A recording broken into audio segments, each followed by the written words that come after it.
Have you ever been in a situation where you are working for a feature or product for quite a long time? When it comes to actually release it into users, no matter how much you have tested it, it goes out to the public, you think that it's going to be great, that everybody's going to love it and it's going to start to use it. And then when it comes to the reality is that it goes out there and is received perhaps mildly or completely ignored. And that is a not very nice feeling. But why does it happen? Why have you put so much work into something, into a product or feature, and then it goes out there and nobody cares about it? Usually, you have failed a product discovery. I have been there in several times in situations where something is released to the public and then the reception is not what you expected. You expected it was going to do great, but for whatever reason, it doesn't do that great, or it really does bad. There are many situations why a product might fail. Most often than not, the root case of a product failing to actually get traction or get interest from people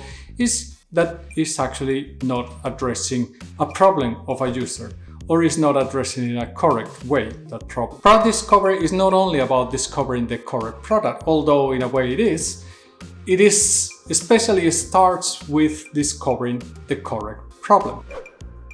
Discovering the correct problem and understanding what users are facing or what is the situation that they are not having a good solution for.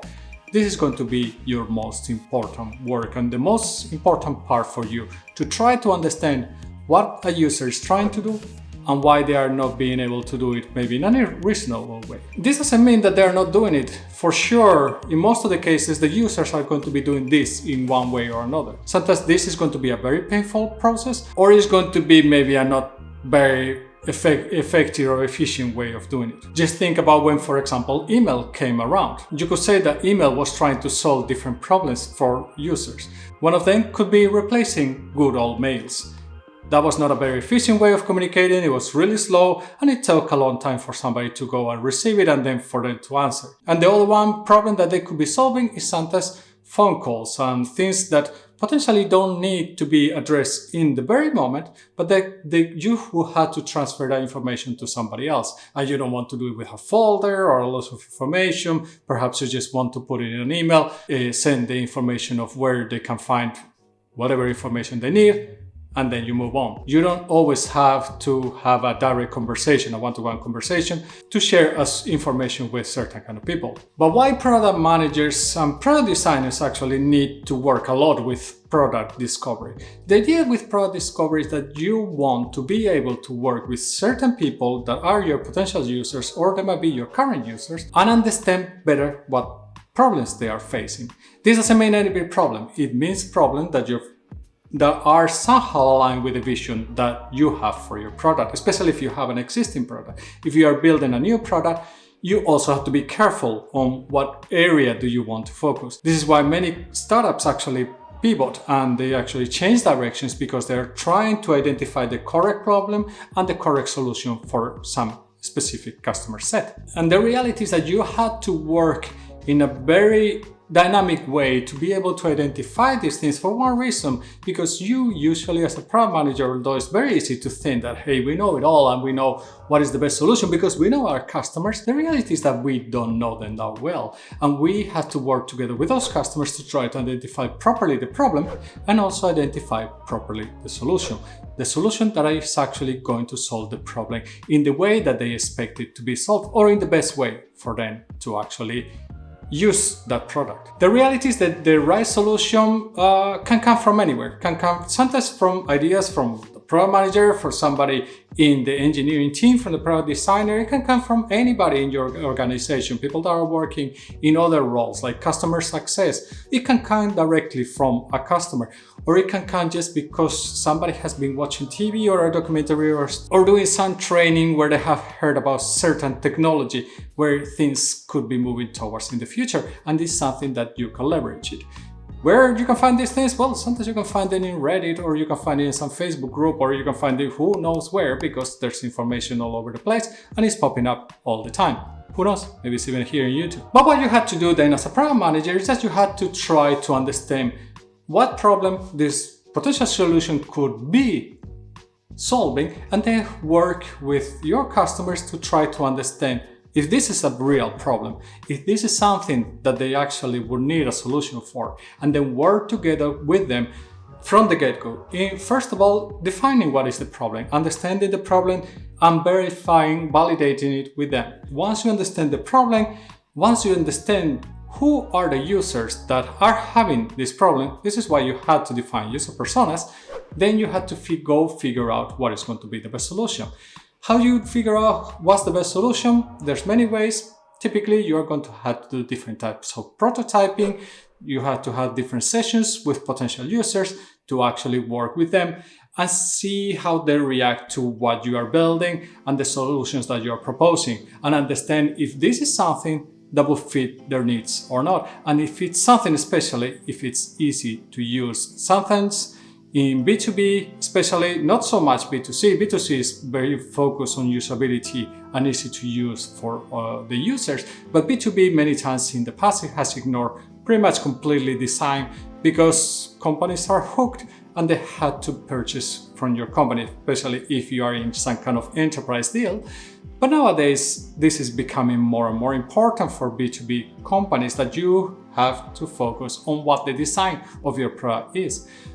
Designing the correct product is very important because you want to avoid as much as possible that people need training to learn how to use a product. You have to make it as easy as possible for them to start using. This doesn't mean that your product solves complex situations. This doesn't mean that your users have to find maybe potentially a tutorial or find some information on how to do something with a product.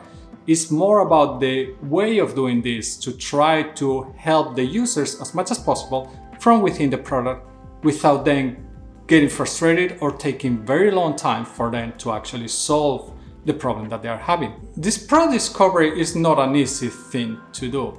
And you can see it really out there, especially if you think about, for example, startups, where most of the startups fail because they fail to find the correct solution for those problems that the users are having.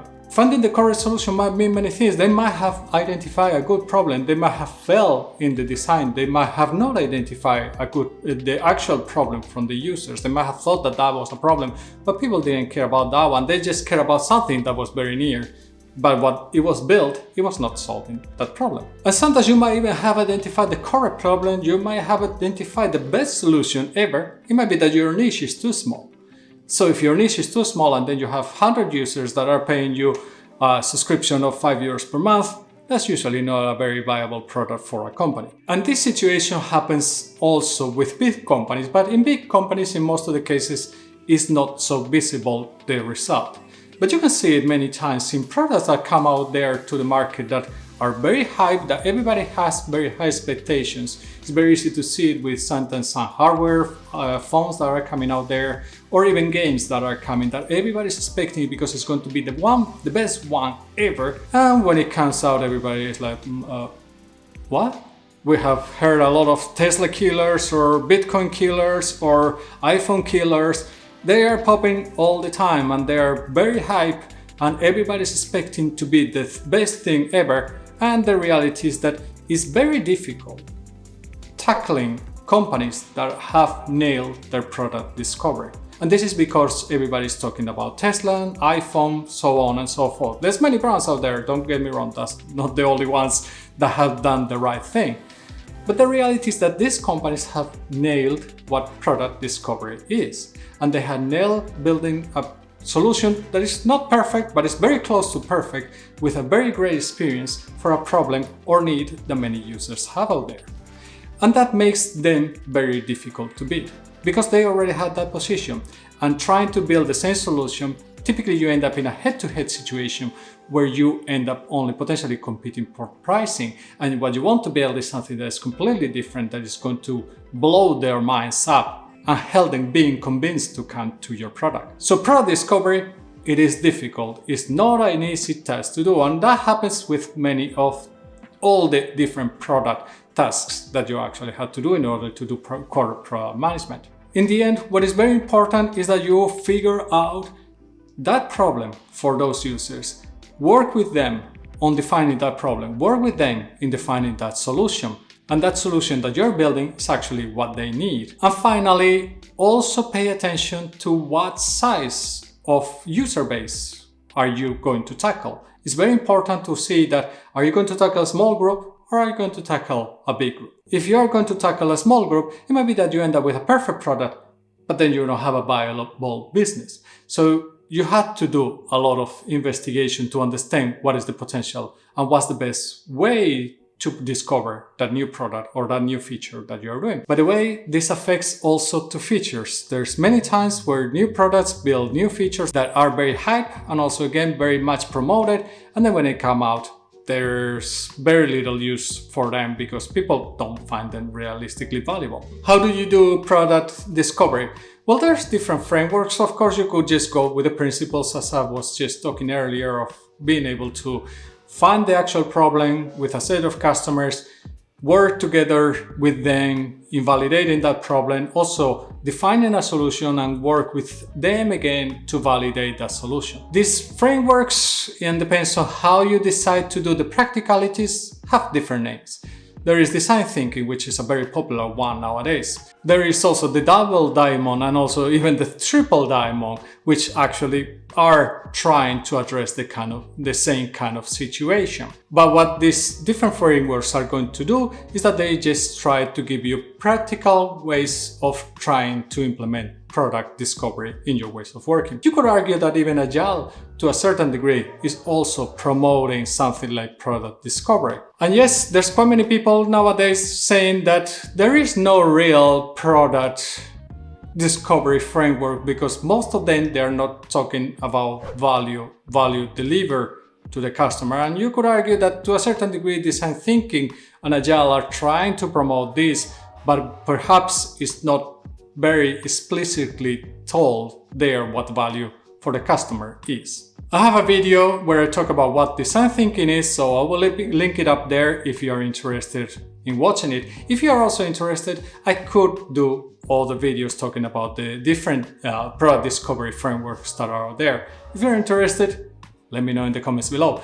And by the way, if you're enjoying the video, I would really appreciate if you give it a thumbs up because it helps a lot with the almighty YouTube algorithm.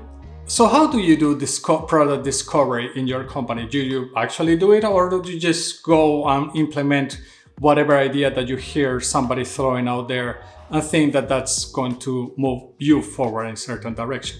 Product discovery, as you can imagine, is not an easy thing to do, and it's very difficult sometimes to try to figure out what is the problem that you are trying to solve and what problems are your users having. But there's different techniques to try to understand better what problems users are having and to try to frame them. Usually product designers are really good and they understand very well how to do different kind of workshops to try to identify problems that users are having. So as a product manager, especially if you're a product manager, it's very important that you learn how to work with these people. Involving in your work, they are going to understand and know quite many techniques that will help you get in there. And if for whatever reason you don't have a product designer in your team, it would be good that you research on what these different workshops and these different techniques are. How can they help you to do your job as a product manager or as a product owner? Don't think that I forget about you, product owners. I tend to talk more about product managers, but I try not to make a big difference between a product manager and a product owner, and I have a video about this if you're interested as well. So what are your thoughts about this topic? How do you find product discovery? Is it something that you have nailed down already, or is it something that is quite open in your organization, or maybe it's not even defined clearly? Let us know in the comments below. So I will see you in the next one, and remember, stay safe.